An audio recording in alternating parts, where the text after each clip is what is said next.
السلام علیکم ورحمۃ اللہ وبرکاتہ۔ ویب سیریز آفٹر کربلا کی آج 3rd ایپیسوڈ ہے۔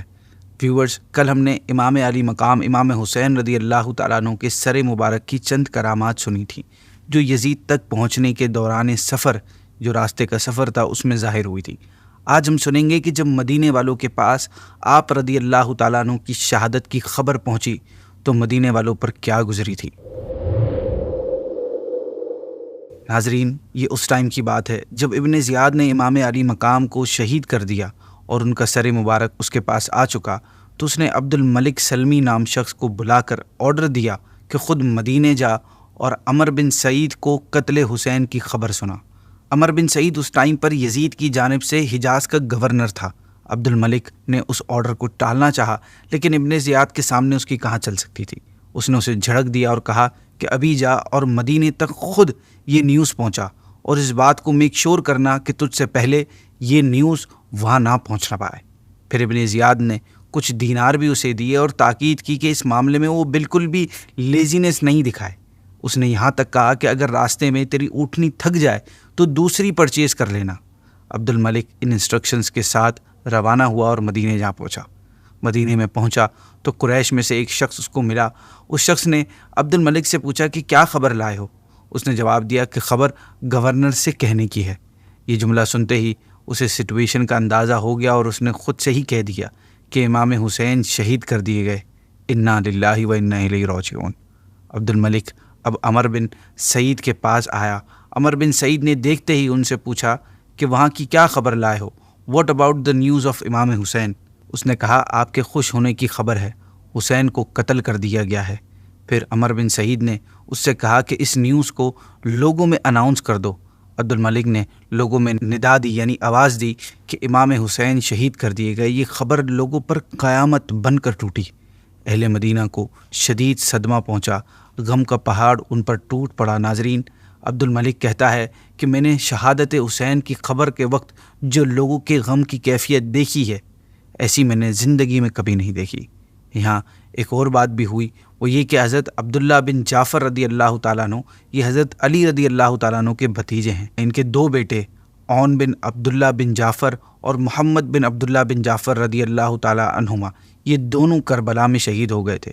تو ان کے پاس جب ان کے دونوں بیٹوں کے شہید ہونے کی خبر پہنچی تو ان کے پاس کچھ غلام، سرونٹس وغیرہ اور دیگر لوگ تعزیت کرنے ان کے پاس آئے۔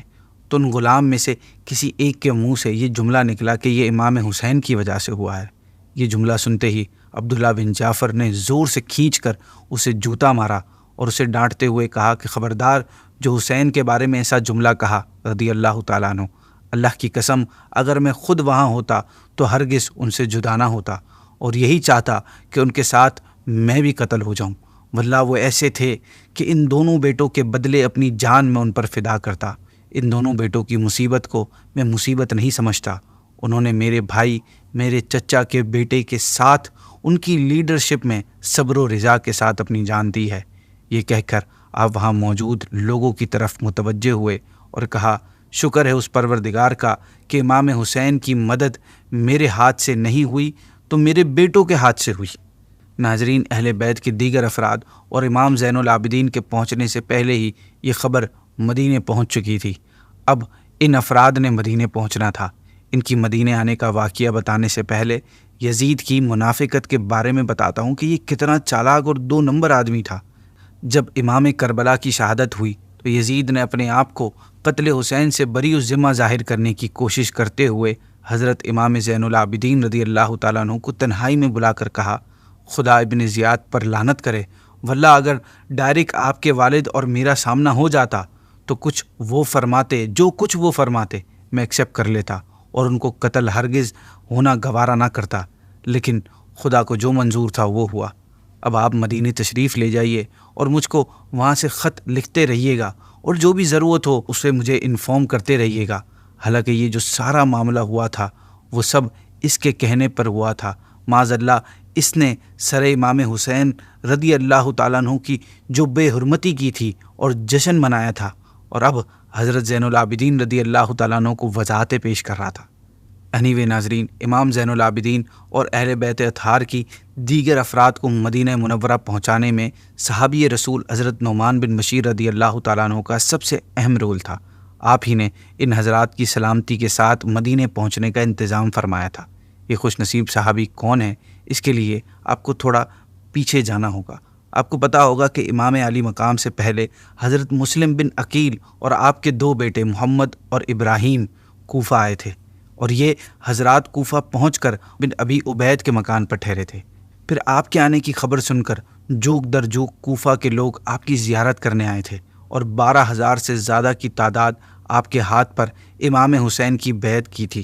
اہل عراق کی یہی عقیدت اور انٹینشن دیکھ کر پھر حضرت مسلم بن عقیل نے امام حسین کی جانب لیٹر بھیجا تھا، جس میں یہاں کے حالات کی اطلاع دی تھی اور ریکویسٹ کی تھی کہ یہاں آپ کی ضرورت ہے، لہٰذا آپ جلد تشریف لائیں تاکہ اہل عراق یزید کے ناپاک شر سے سیف رہیں اور امام حق کی بیعت سے فیضیاب ہو سکیں۔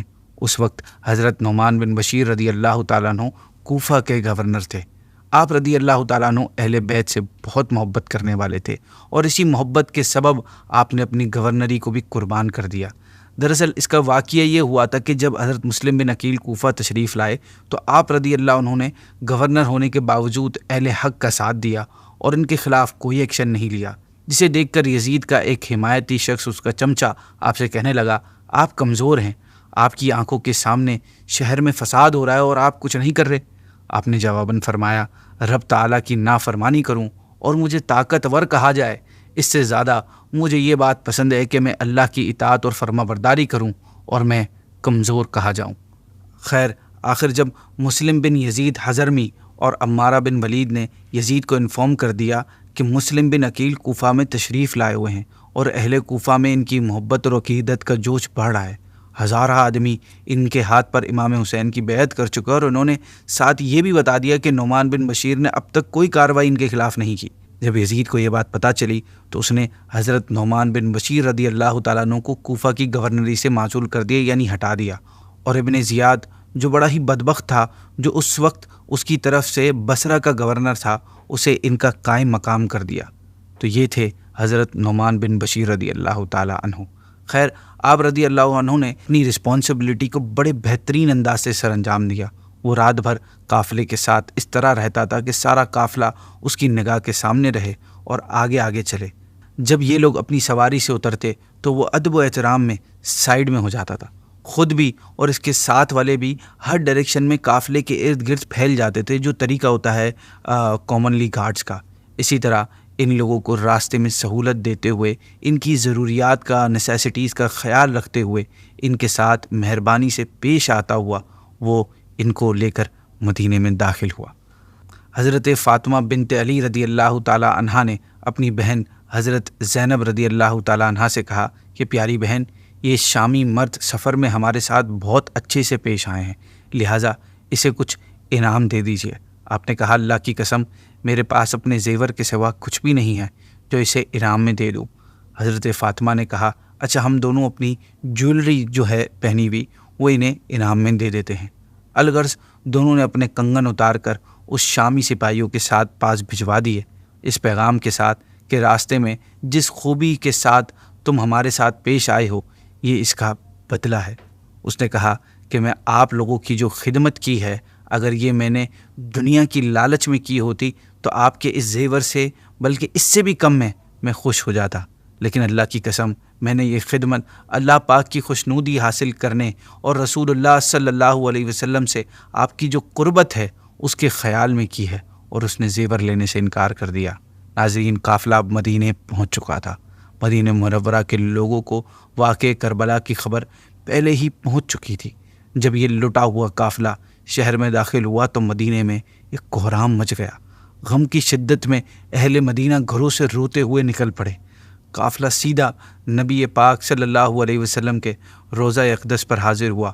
حضرت امام زین العابدین کی نظر جیسے ہی روضہ رسول پر پڑی تو آپ بے اختیار رو پڑے اور صرف اتنا ہی کہہ سکے کہ نانا جان، اپنے نواسے کا سلام قبول فرمائیے۔ ناظرین، آگے کے واقعات انشاءاللہ نیکسٹ ایپیسوڈ میں انشاءاللہ بیان کریں گے۔